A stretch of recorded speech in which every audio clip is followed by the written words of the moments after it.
I think we should get started. So we are recording now. Hi, everyone. This is your third session of the day for the MESA Student Leadership Conference. So I hope that you guys have learned a lot so far and gotten a lot out of it. But I'm really excited about this next session. And I want to introduce our speaker. So Andres has been working in the nonprofit sector for more than 20 years, particularly in creating culturally and linguistically competent programs. So he currently serves as the Vice President Chief Diversity Officer at Froedtert and Medical College of Wisconsin. So he's up in Milwaukee. So we have to give him an extra thank you because it's actually 5 p.m. his time. So it's happy hour. So he's given up his happy hour to speak with us today. And in his role, he leads the diversity and inclusion initiatives that include everything from business resource groups to community engagement, health equity, leadership development, talent acquisition. And a fun fact is that he does have some STEM roots because I realized that he has a bachelor's degree in biology. So we always like STEM folks. So we want to welcome, so in the chat, can we say hello to Andres and thank him for presenting to us today? Wonderful. Well, Danielle, thank you so much for that wonderful introduction. I appreciate it. And certainly it is really my pleasure and my honor to be here with all of you today. As Danielle mentioned, this is my last presentation of the day. I'm culminating my day while you still have a few more hours, but certainly I was looking forward the entire week and and this day for sure, Friday, to this particular discussion, because it's something that energizes me. So the topic today at hand is about tactical diplomacy. And we're going to talk a little bit about subtle shifts that yield science-based success. And so I want you to know that I'm going to be layering in a couple of practical aspects here. I want to make it practical and tangible for you to be able to take that back to your, to your own, daily lives, right? And be able to apply that in any setting, whether it's actually in the school environment setting or whether it's actually that you might be already working, which I'm sure many of you are. And how to actually tackle, right, some of the real world issues that you might be confronting as an early careerist as well. So I hope that that's part of the takeaways that you have here. So as we start talking about that, there's actually research that shows that kids who talk back become more successful adults. So I want to flip that and actually change the word talk back and instead of using that word, think about advocating for yourself, right? So kids who advocate for themselves become more successful adults. And there's actually a research, of course, as you can see there in the bottom of that slide that talks about, a child development research that was conducted where they were able to actually show the scientists here that exposure to the peer world is crucial and unavoidable, especially in your teenage years. And I know that all of you are beyond those years, but not too far from it. And so think about, right, your teenage years, how you were going through that and how meaningful that was for you, right? In terms of establishing relationships. And sometimes, right, as part of establishing them, I'm sure some of you probably receive a little bit of peer pressure and you probably push back a bit, right? Or you advocated for yourself in certain situations. How did that feel, right? And in most cases, probably the first or second time that you do it doesn't feel very, very well, especially if it's not a popular thing that you are, right, pushing back against. But here's what I will say. It's actually an important skill to have. And research shows that as you get older and you become a professional, having those particular skill sets of being diplomatic and building your communications repertoire is extremely important. So I wanted to make sure that we were setting here the stage for this discussion. But maybe some of you might be thinking, well, Andres, that's great, but I come from a culture that actually values far more being collectivist in nature than individualistic as we are in the US. And I will say you are absolutely right. And so the question then becomes, right, how do you acculturate to continue to actually live within the realities of your own culture? Especially there's a number of culture, you know, in my case, I actually was born and raised until the age of 13 in an island in the Caribbean, Puerto Rico. So I'm of Puerto Rican descent. And I will tell you, I remember coming to the States, especially to Cleveland, Ohio, where I grew up. And I remember having the first few encounters where even I remember with one particular teacher where the teacher, and I don't recall why he was scolding me. I'm sure I did something that I should not have done, but I'm actually looking down, right? And really concentrating on the floor because I'm embarrassed. And I was taught very early as a child that you do not look at adults, especially when they're scolding you, that you do not make eye contact because that's disrespectful. And here I am trying to abide by my set of rules, right? Cultural rules and norms that I've actually have been taught. And yet then I have a teacher who's then scolding me even more because I am not making the eye contact, right? And so that cultural dissonance for me created a lot of challenges, especially my first or second year that I spent here, right, in the US. And so we're talking about almost 40 years ago. So certainly I have acculturated since then. I obviously am able to navigate in both my culture, my Latinx culture, but also in the mainstream culture. And there's extremely great value in understanding and mastering that. So I wanted to make sure that I also laid that groundwork here as well. And those particular foundational thoughts, because that will become important. And so we know that that becomes important, not only that cultural layer, but also in terms of whether you have acculturated, whether you might be assimilated, right? Where you might be a third, fourth, maybe fifth generation. And so that might not be an issue for you, right? Because you know how to navigate proficiently in this culture. But for someone who would be considered a newcomer, right, that came recently from another country, or someone who might have been here now for a few years, this is actually something that will be extremely important. I will be honest, by the way, in my presentation here, that's the only style and only way of delivering this message. And I will tell you that even almost 40 years later, I still sometimes kind of, you know, get into that mode of challenged by certain things or norms or rules or regulations that I have to sometimes question and say, well, I'm thinking through the lens of my own culture versus a mainstream culture, right? Or being acculturated or already here. And there's no right or wrong answer. It's just a matter of proficiency and navigation and really ultimately, right? Becoming as diplomatic and really achieving those goals that you might have set forth you know, in your own personal lives, or maybe as you start your careers. So why would you, so with that context, right, with all that said, why would you say that these kids, or maybe now young adults as yourself, would be more successful? So I'm going to ask you to go ahead and list on the chat feature, why would you think that students and children, right, who grew up advocating for themselves would probably attain greater success or support versus those that certainly will hinder, right? How does, or how will advocating will hinder your success? So if you can actually, some of you, and if you want to do both, that's great. So put, how do you think that advocating for yourself will support your success? And then for some of you, if you just want to stick to the one, how it hinders, and maybe, you know, you can look at your own upbringing, right? Or some of the challenges that you have faced. Tell me why you think it really hinders your success. Maybe it's based on an encounter that you had recently, or maybe a few years ago. So I'm going to ask you to put those things in on the chat box at this point. I'm going to give you a chance to do that. I'm going to actually look here. Let's see. Some people said talking back can help improve advocating mistreatment and understanding your worth in general. From Tiffany, good point. It pushes you to ask questions and start a conversation. Absolutely.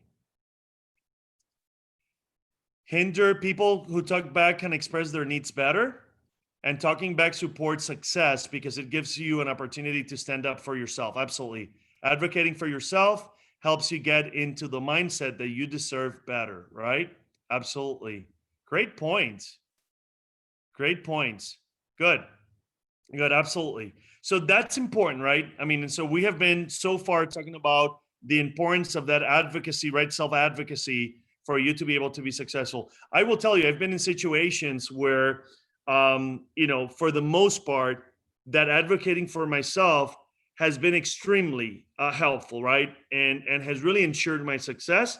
And I can also look at one particular example. And I was thinking about this presentation this morning where I remember early on in my career as an early careerist, I was in an organization where the culture was not the greatest. There was some toxicity, if you will, in that particular culture within the organization, of course. And so I'm talking about organizational culture, right? The way in which we behaved, how we actually related to one another, we worked with one another. And there were a number of challenges there. And I remember that I decided to be a little bit bold in this particular scenario. And I ended up actually in a staff meeting, I ended up raising a concern.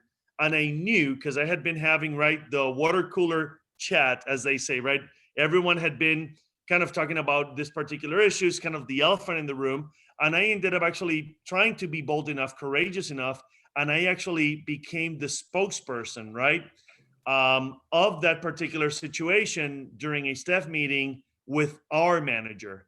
And guess what? It didn't go well.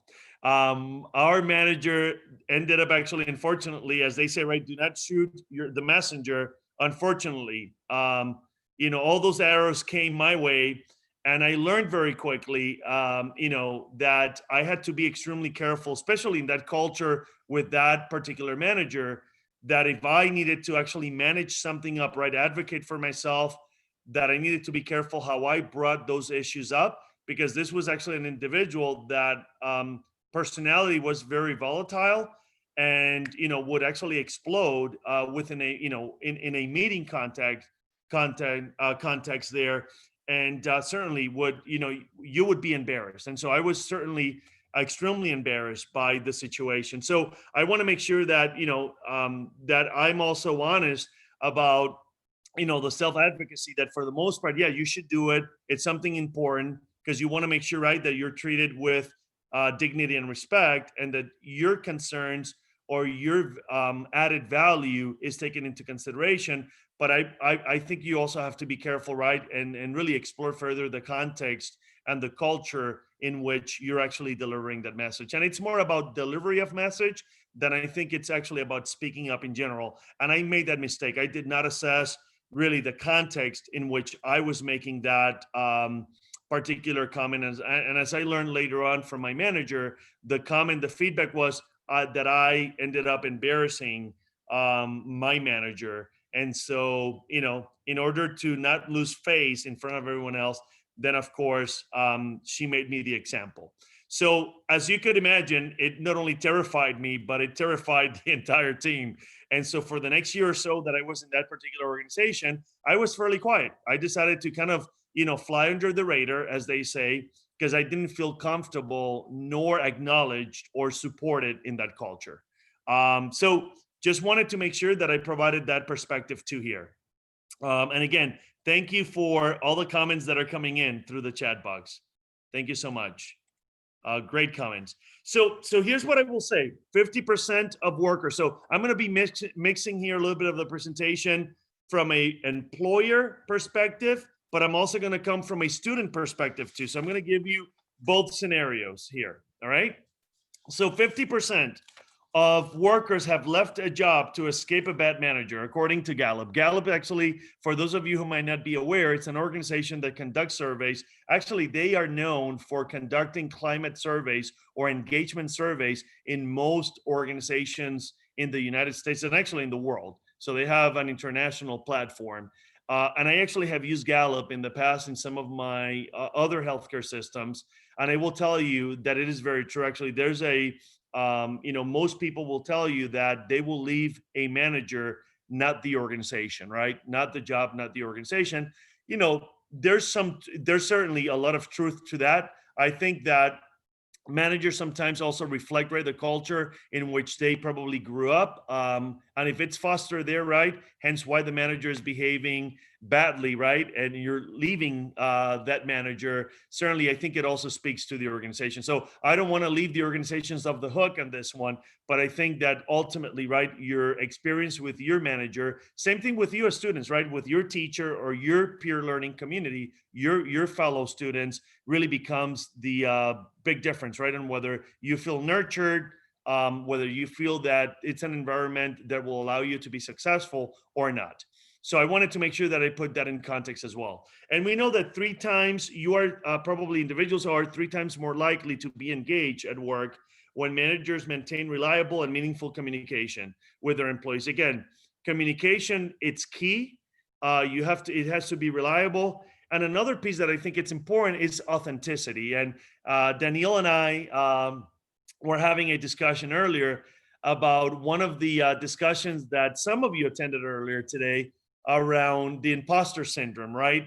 And actually, and I will add another term here, code switching, right? Where you are hiding a percentage of whom you are, right? At least some identities, some of your identities as an individual, because you don't feel comfortable bringing that into whether it's the university setting, by the way, or whether it's actually the workplace. And I will tell you, I was telling her I was on a panel a couple of weeks ago, and we were talking about that. And here's the reality of it. When you are not able to be authentic and bring your whole self to work, certainly it actually takes a toll in your mental health, in your behavioral health, well-being. And so know that not only are you cheating yourself, and actually, the organization actually loses out, but you're cheating yourself and you're doing a disservice to yourself. So I want you to know that it is important for you to be authentic. And actually, Danielle and I were talking about, the older, at least I'll do my I statement. The older that I get, and the more seasoned I get in terms of the work that I do, the less I am actually attracted, right? Or interested in doing that code switching or obviously going to that imposter syndrome, right? Because you know what? The reality of it is, if an organization really values me, then I should be able to bring my authentic self. And they should be applauding that. They should be embracing that. They should be allowing me to actually bring all of my dimensions of diversity, including my culture, right? My values, the fact that I can actually speak multiple languages, because that becomes an asset not only for myself, but for the organization. And so I wanted to make sure that all of you understood the importance of that. Andres, can I jump in for 1 second, please? Yes, absolutely.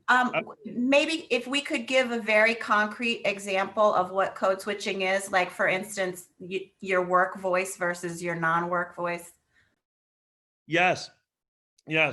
So I'll give you an example of code switching for that I regret that I played. So in a previous health system, I was in a leadership role, not at the level that I am now in the C-suite. So I was probably manager level at the time.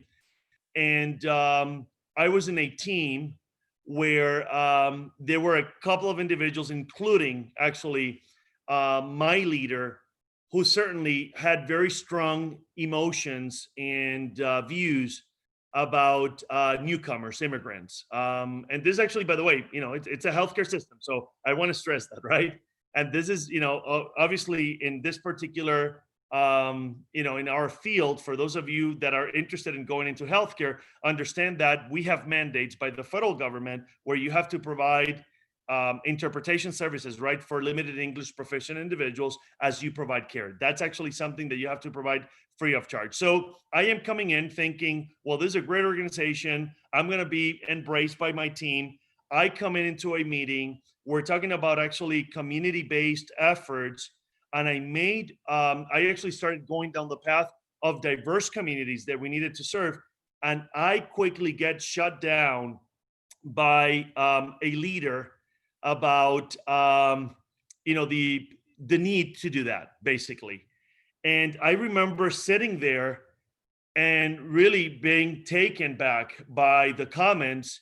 And so I quickly ended up code switching, and I ended up honestly blending in extremely well in the conversation. I decided not to push back. I decided to move on with the thought, knowing, and feeling that it was the wrong thing to do, that I was cheating against myself and not doing a service to the organization and to our team and the overall strategy. But it was one of those where I have to go into self-preservation or else I was going to be singled out. And I will tell you, I ended up enduring that for probably 3 or 4 months until I ended up actually going into my manager's office and I said, listen, I cannot do this any longer. You know, the fact that I am not being authentic, that I'm not allowed to bring my whole self to work, that we're not doing, service to all of our communities, and we want to single out certain communities is not the right thing to do. And I've been playing the game extremely well. I've been doing what you have asked me to do, but I can no longer do this because now at this point,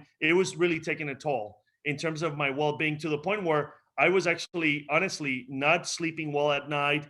I was really conflicted internally, and I felt that I obviously was cheating myself and really turning my back, if you will, on our community.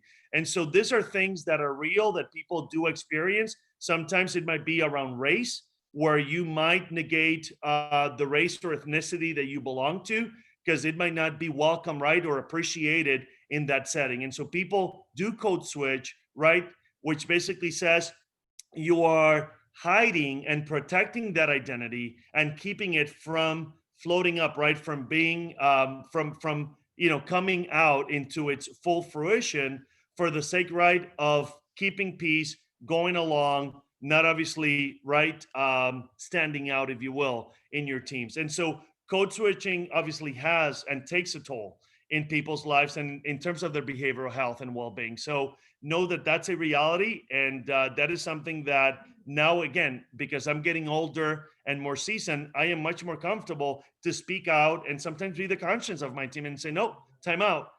We have this commitment and we need to do this, and here's why we need to do that. I'm sorry. And so, I bring my whole self to work these days, and I'm not shy about doing that. And I'll rather have a courageous conversation than honestly code switch for the sake of going along, right, and not having perhaps, or inviting conflict sometimes, and this courageous conversations that we need to have. So hopefully that was a good way of explaining that. But certainly happy to answer more questions if they come up here. So I want to go back here to the 3 times more engaged, the meaningful communication. So actually, I have done some research, and there's actually an organization nationally called the Center for Creative Leadership that has done a lot of work around effective communication and the importance of effective communications for leaders. And there's 5 traits, 5 tips that they have provided. And so I want to actually give you those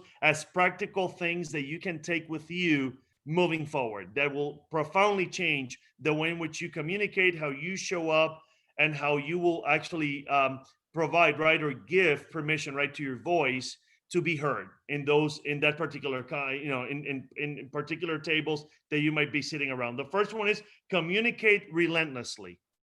Number 2, simplify and be direct. Number 3, listen and encourage input, right? So we cannot just be providing communication. You also have to obviously welcome feedback or input into those. Illustrate through stories, right? Storytelling. And the last one is affirm with actions.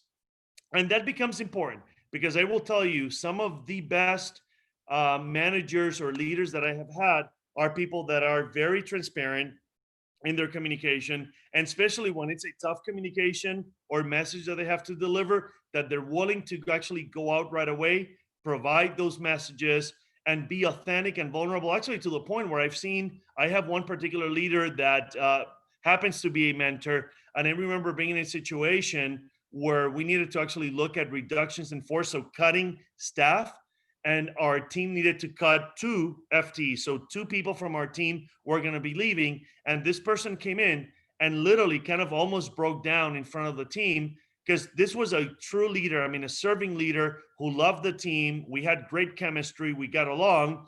And just that authenticity, actually, at the end of the day, I said, if I'm the one who has to leave and take one for the team, I'm willing to do it, because I saw how conflicted this leader was about having to make these decisions. And it is something that has stuck with me many years later, about authenticity, transparency in the communication, and certainly using some of these elements here of simplifying. He didn't come in with a lot of verbiage. It was a very simple but heartfelt message about what was at stake, why we needed to do it, the impact that it was going to have to, in our team, and certainly how profoundly those that impact would be, because no matter whether could actually stay the course or not, right, and we would continue to deliver on our goods, it still impacted two people in our team. Luckily, I was not one of the ones that was impacted, but I will tell you that this individual was conflicted, and I could tell months later that he regretted having to make those decisions. But that comes with the territory, being a leader. But I think everyone, and especially these two individuals that left the team, understood that these were actually marching orders coming because of financial windfalls that we were dealing with at the time. So really important. And so take that to heart, because that becomes important as you continue to develop into a well-seasoned leader over time. So let's talk a little bit about engaged employees or students in the school setting here in the university environment. We know that, again, Gallup has shown that 17% are more productive than their peers. And productivity is actually measured by a number of key measurements, things like employee safety, employee well-being, their ability to be happier employees and more engaged overall, greater employee satisfaction, and that's based on climate surveys that were conducted in those organizations, better overall, what we call, honestly, belonging, which means that I will do anything for my team and for the organization because I know that there's reciprocity there from the organization and my leader and my team. Lower absenteeism, higher retention, greater employee loyalty, and better customer service, right? So how does that translate to students? So here's what I'm going to tell you. I did some research in the last 2 weeks, and I found that there was actually student engagement, especially in a virtual environment, as all of you might be encountering right now, right, because of COVID. And this was actually research that was published in the Journal of Educational Technology in Higher Education. And here's what the research showed: that students who have a nurturing peer community, so other friends, right, some other students, and especially if you have your friends that you study with, that actually you feel that they're your community, right, your immediate circle, that becomes important, and it's actually a great indicator, a factor for you to be successful. But there were a couple of other things that were also important. Things like having an engaging online teacher. And so I will tell you, for those of us who may not be really techie and leverage technology to its fullest, right, or engage people in these virtual platforms, it actually becomes a disservice to them, to their students, right, to the overall learning environment. And so there were actually correlation there that those teachers who were creative, were using the chat, were actually engaging differently and better with the students, were actually far more successful in creating not only a great environment, learning environment, but that the students ended up thriving as well. Confidence, it actually boosts your confidence as a student.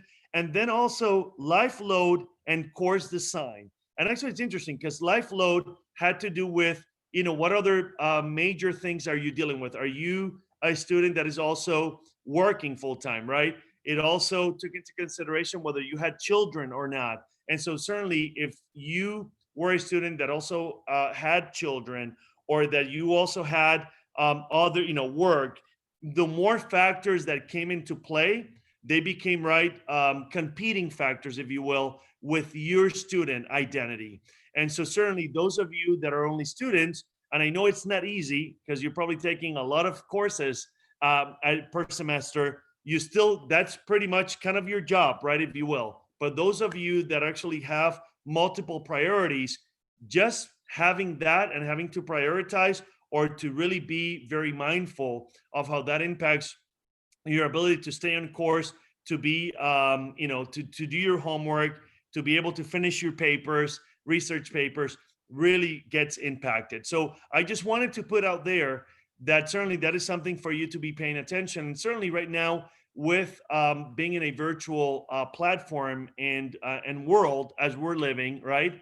and we're all navigating this new normal, if you will, it's important for you to be careful and mindful of those things. So understand that, at the end of the day, I know Danielle and your team there is really rooting for you. They want you to certainly not only bring your whole self to work, but also to be paying attention to all the things that you have as priorities, or things that you have to actually, and you're expected to deliver on, and how that will take a toll, right, or impact your ability to stay focused in school. So know that that's actually something that becomes extremely important as well. So highly engaged organizations have 25% higher profitability than their peers. I mentioned that before. Actually, I want to actually bring a little bit of a research here that I have done. Actually, I've gotten to know the researcher here and the author of the book extremely well. And actually my good friend, Franz Johansson. Franz is actually half African-American, half Swedish.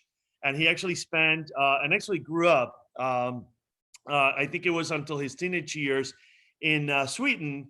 And something that I've learned from Franz was really the ability to understand how to leverage diversity, especially high-performing teams. And so he wrote a book called The Medici Effect. And it's actually after the Medici family from Italy during the Renaissance period in Italy, and how that was actually probably part of the Renaissance was really the creativity and innovation that occurred during that period of time. And you have philosophers, and you had artists, and you had certainly scientists, right? STEM was actually big in that particular during that particular period.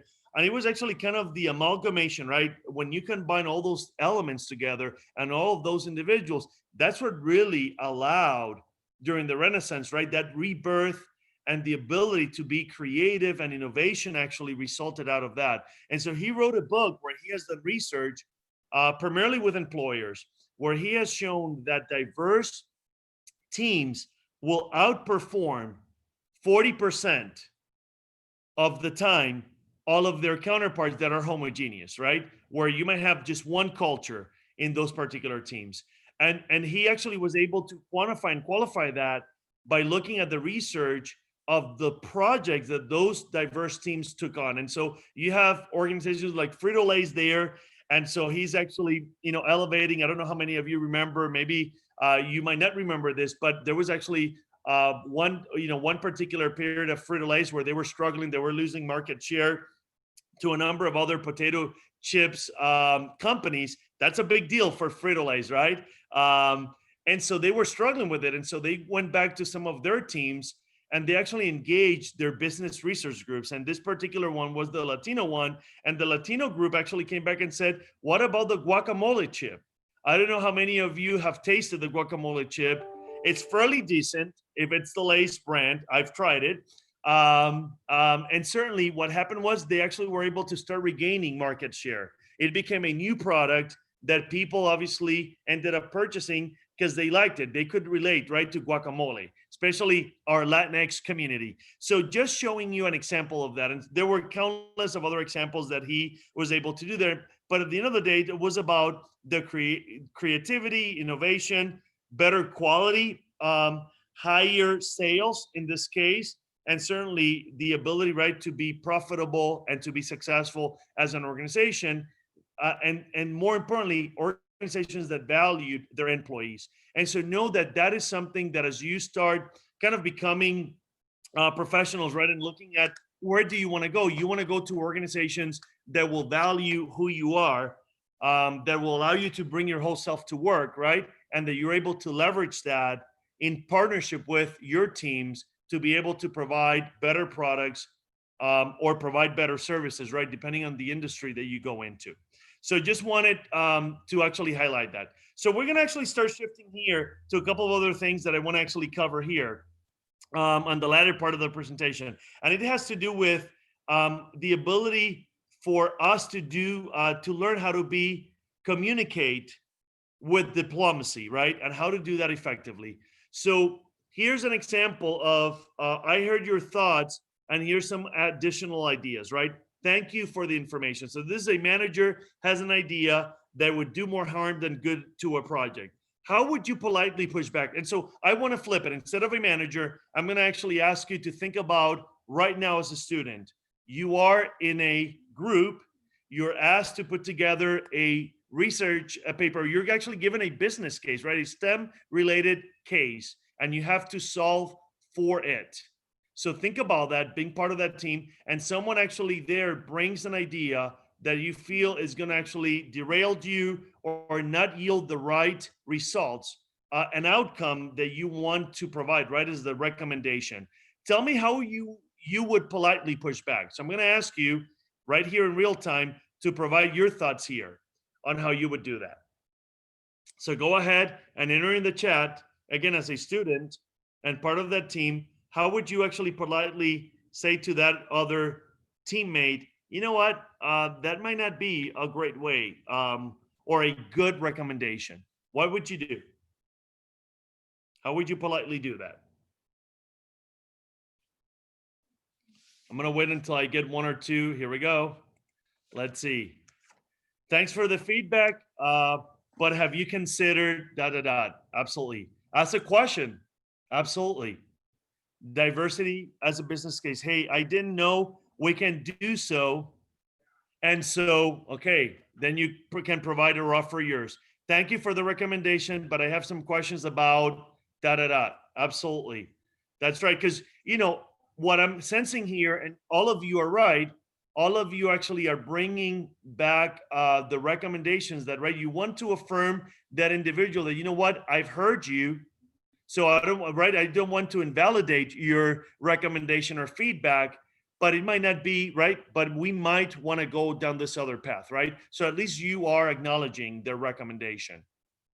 Thank you for the recommendation, but I have some questions about, or I'd say that appreciate their idea, and then say, here's what I think, right? So you also provide, right, your own idea as well, just to make sure. Absolutely. So again, validating someone's idea, and sometimes that's what people want to do, right? Or what they expect is not so much. Actually, I have 4 teams that report into my function, and oftentimes I will tell you that the best skill that I can bring is to be a good listener, right? Listening to my team members. And sometimes just a sounding board to someone where they're actually bringing something up, and it's not necessarily that they're asking for the recommendation to be the one selected, but it's about, hey, I'm part of this team and I want to contribute, right? Or I contributed in that meeting and it wasn't heard, but I want you to hear my recommendation here. And sometimes just hearing that and validating that, you know what, that's an interesting idea. Doesn't have to, doesn't mean that we're going to be implementing that, but at least you gave them, right, a platform to raise their idea and recommendation. So good points, everyone.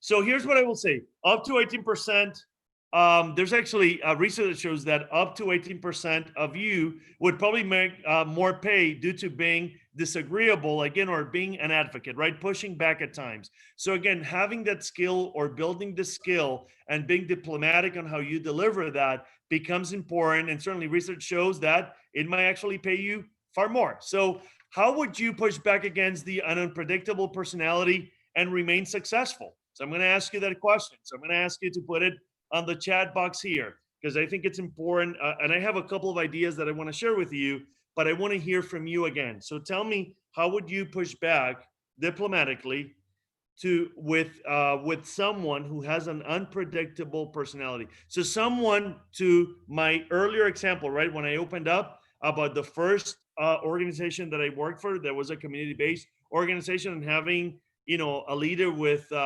volatility, right, or personality that could be pretty volatile, and you didn't know who you were going to get, that becomes important. So go ahead and put them in the chat, because I want to see here a couple of comments. Let's see. Haven't seen one yet. All right, so I'm going to give you one idea while some of you can write them up, write your answers there. So what about agreeing to what success could look like, right? Or common goals, right? It's interesting. Actually, in my experience, I actually have dealt with what I call sometimes difficult personality. So individuals that might not be on the same page, by going and saying to folks, well, here's kind of the outcomes, right? Or the goals that we have to attain as a team, right? And sometimes refocusing people back to what's important, it's really the way to do it. And it actually anchors you back, because then it takes it away from your personality or my personality. It's about common goals, right?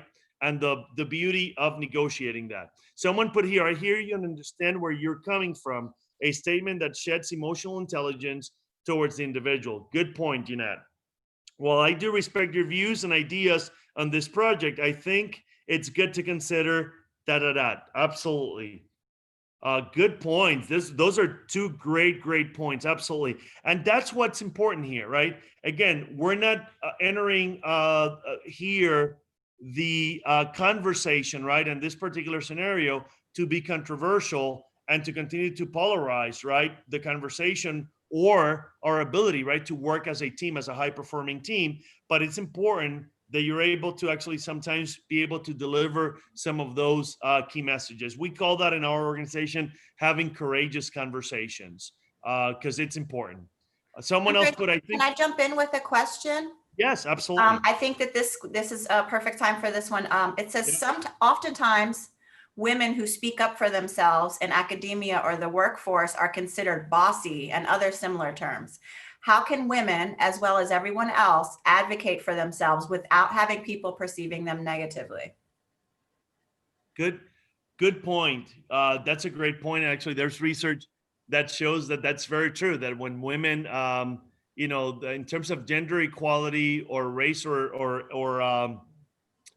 ethnic, equality in the workplace, it might not exist. And I will tell you that one of the ways in which we have done that, and so here's what I will offer, is really providing the ability for women and for our racial and ethnic diverse staff members, the ability to be able to speak up and to be able to share their thoughts, right, in an environment where it's not going to be perceived as such. And so oftentimes what I will tell you is, and here's what I offer all the time to a lot of, even mentees of mine, is having conversations with their one up. If that happens, right, and you perceive that, hey, I spoke up and it was not well received, or I made that statement and it was not acknowledged, but then someone else from the team, right, who's part of the majority community, made that statement, and all of a sudden everyone, it was like there was an aha moment, right? It was a breakthrough in the room. And so you can tell, right, when you are not being invited or your voice is not actually heard and valued in the organization. And so one of the things that we have done is we have actually worked within our own culture around the value that we call dignity and respect, where everyone's comments and value is actually recognized. Again, it doesn't mean that it will always be incorporated as part of the final decision, but at least you're able to actually speak up, right, and tell your truth, share your ideas as a contributor of your team. And I think that that's important. So if you run into some of those situations, sometimes either going to your one up and having those discussions, or if it's someone from your team who you feel is giving you the look or has been, challenging you, sometimes taking that for at least the first time offline and giving them the benefit of the doubt to have those discussions has become important. Because sometimes, like in my own career, sometimes, what I learned is that person actually, it was not that they were necessarily coming against my particular idea. They were frustrated about something else that happened or a tension that existed about something else that occurred between that individual and myself. And unfortunately, that baggage, if you will, was actually showing up in this particular discussion. And so I've always been a big proponent of taking some of those things offline, giving that person the benefit of the doubt, having a courageous conversation, trying to resolve it. If that actually fails, then going to your one up would be important, because actually that's going to be ultimately critical for you to be able to be successful, right? And continue to speak up and have your voice be heard in teams. And so if that doesn't exist, as I mentioned earlier in my example in that first organization, then I will tell you what, people are going to shut down as I did, and then it becomes a lose-lose proposition for everyone. So I think it's important to understand and always kind of monitor if that is happening, and what should be your outlets, right? And so is this a culture, right, that will allow me to speak up? And is it something that is welcome? If it's not, then it might be a team issue. It could be a leadership issue. And you need to start assessing that and really having some courageous conversation. Being quiet, letting it honestly foster is just going to become a bigger issue, honestly, from my experience. So I think addressing it head on is really the right thing to do. And if that, if you feel that that's not getting you or yielding you the outcomes, then other decisions will have to be made, including, like in my case, on whether I wanted to actually stay long term in that organization or not. And unfortunately, those are painful decisions that we all might have as we move forward in terms of our own careers over time. That's great. And you actually answered the other question that was in there that says, how do you react when someone responds to your pushback with a disrespectful or with disrespect or aggressiveness? So you answered that well. Thank you. I will tell you that the older that I get and the more seasoned, I have actually tried to flip that. And as of late, what I try to do is, I will acknowledge the comment, by the way, and we'll say, I am sorry that you feel, so passionately about X, Y, and Z, right? And so I will actually give them, certainly credit for bringing it up, but I will say, but then I will actually provide my counter offer, right, of more my counter comment about why I think, that might be their reality, but I also have another reality, right? And, we live in a world where it's about multiple realities. Your truth is not absolute truth necessarily, nor mine, right? And it's sometimes the ability as team members or leaders, right, to be able to negotiate or to get to some sort of understanding. And sometimes it is that, we're going to agree to disagree. And that's part of life too. But I think it becomes important that you will speak up for yourself. Yeah, good questions, by the way.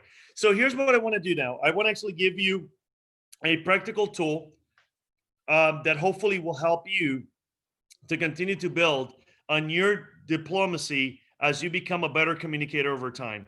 This is actually one that has been developed for the awareness of working smoothly with those in authority. So this actually could be, again, apply it to your teacher, but it could also be applied, quite frankly, with some of your friends, especially if you are in team projects or in settings, actually even at work as well, where you're actually a contributor, you work with a team. How do you actually, speak up diplomatically where you don't have necessarily to always go with the flow, but that you want to make sure that your voice is heard? So the application and value here is to develop an open communication in the workplace or in the school setting, quite frankly. So at the university level as well, encouraging positive interactions and relationships, increasing your ability to articulate and understand the situations, and identify factors that make situations difficult and uncomfortable. And we have been talking a little bit about that. So there's 4 elements to this particular tool.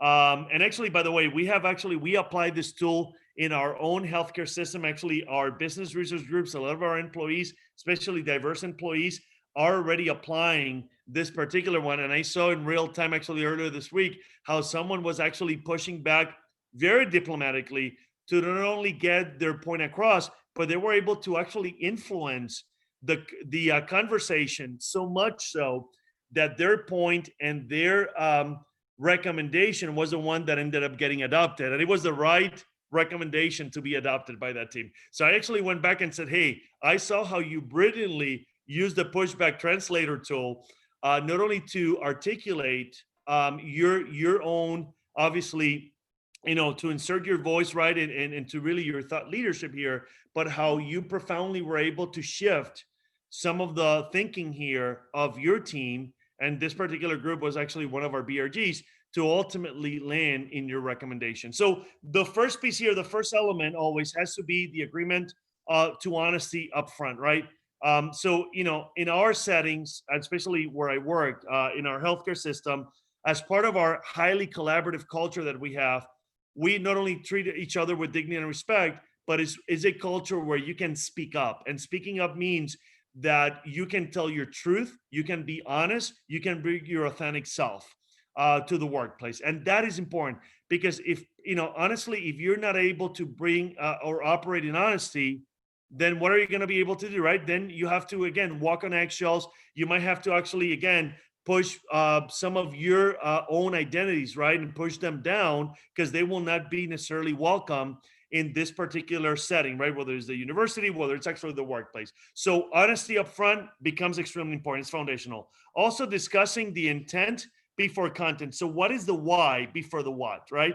Actually, this is something that I have learned along the way, that I used to actually start always with the what or the how, and I forgot the importance of the why. And the why is critical, right? Because that's what's going to ground people to understand, why are you articulating, right? Why are you so passionate about that? Or why are we moving a certain direction? Or why are you asking our team to do something? So the why becomes important. So it's discussing that intent before content is important. And then showing respect before dissent here. Showing respect is really important. And again, understanding how to do that. And again, it doesn't mean that you have to go with the flow. It means that I can agree to disagree, right?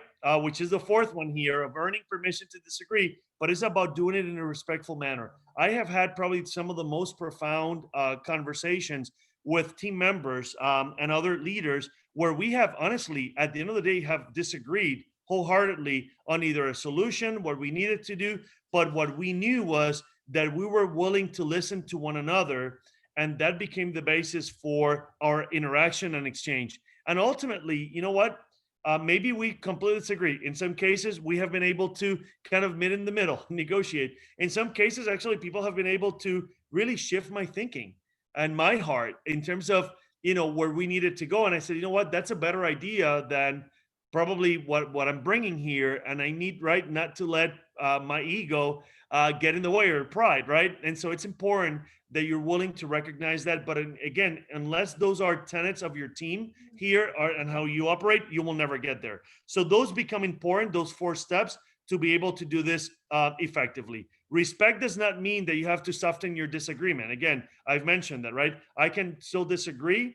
I can still accommodate your view in a respectful manner, but without having to soften my disagreement or having to agree with you. And honesty, again, as I said before, does not mean that you have to hurt someone's feelings either, right? I mean, hurting someone's feelings certainly is going to actually create or polarize, right, the situation even farther for you guys. So that is not something that you want to do. So here's what I want to do here quickly. I'm going to give you a quick example here, and I want you to think around this one. This one is actually about a systems engineer. His name is Aaron, and he's a member of an internal research and development team. His team was asked to write a must-win proposal. We talked a little bit about, some of those proposals before here, on a very tight schedule. Aaron's manager appointed him as a proposal manager. Aaron was missing a critical piece of the information, so he politely emailed his manager for that information, right? So he was not given the entire overview, perhaps a little bit of the why or the importance of this critical effort. And so what did he do? He actually sent an email requesting that information. But when he didn't receive the reply, Aaron did not move ahead with the project. When he missed the deadline, his manager in this case blew up at Aaron. The major customer is now upset. So what I want you to think about is, because we don't have a lot of time here, is not, think about the 4 key areas here of agreeing to honesty up front, discussing intent before content, showing respect before dissent, or earning permission to disagree. We're in this quadrant here, right? Or model. Do you think that Aaron, unfortunately, made the mistake, right? And then what would you have done differently if you were Aaron? So I'm going to ask you very quickly for a couple of examples here, if you can provide that on the chat feature here. Tell me, where do you think, again, I'm going to put it up here, where do you think that Aaron unfortunately missed on this particular model? Which of the 4 quadrants did he unfortunately, the breakdown actually occurred, is probably the best way of describing that. So I'm going to give you here 30 more seconds. I really have enjoyed here the conversation and a lot of your comments here. So someone said intent communication. All right, Danielle, you said to all panelists, yeah, intent communication. Yep. So absolutely right. I mean, unfortunately, Aaron decided not to, right? What would you, and so let me ask this question. What would you have done differently if you would have been in Aaron's shoes?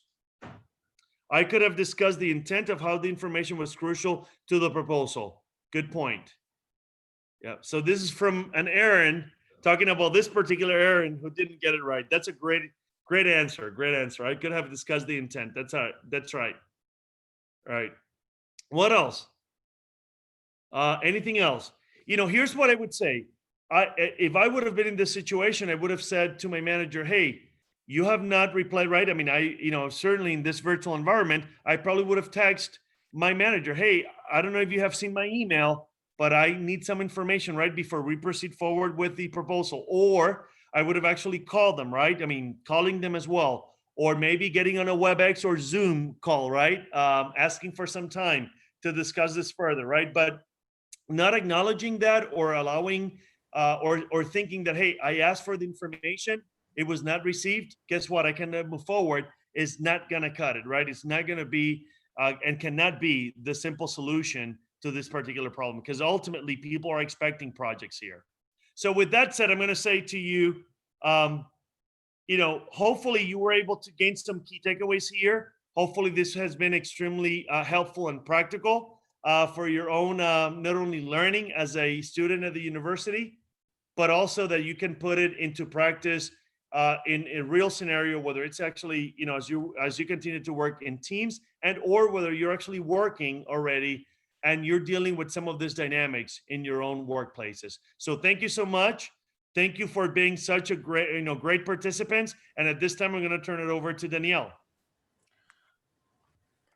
We want everyone to say thank you, Andres. I learned a lot. I hope everyone else did as well. We want you to fill out this survey so that we can get some feedback. This topic is just so robust. There's so many angles to it that we could talk about this all day. But we really hope that this gave you a little bit of an idea as to how to tackle some of these situations in your work life, in your school life.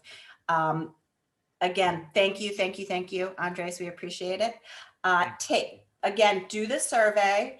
And if anyone wants to, I'm going to also put this link in to join us there's a peer networking session. 30 minutes if people want to jump on after this, and make sure you copy it and put it somewhere else, because this session is going to close. But if people want to come in and hang out for a couple of minutes and chat, please do. Otherwise, everybody have a great and safe weekend. Andres, thank you again so much. Thank you, Danielle. And I'll do something, because some people are asking. I will send you the PowerPoint. So if you want to share that with them, especially the practical aspects of it, some of the comments that I made and the pushback translator tool, absolutely, you can use it. So I will send it to Danielle in a few minutes here. Thank you all. Thanks a lot. Take care. Take care.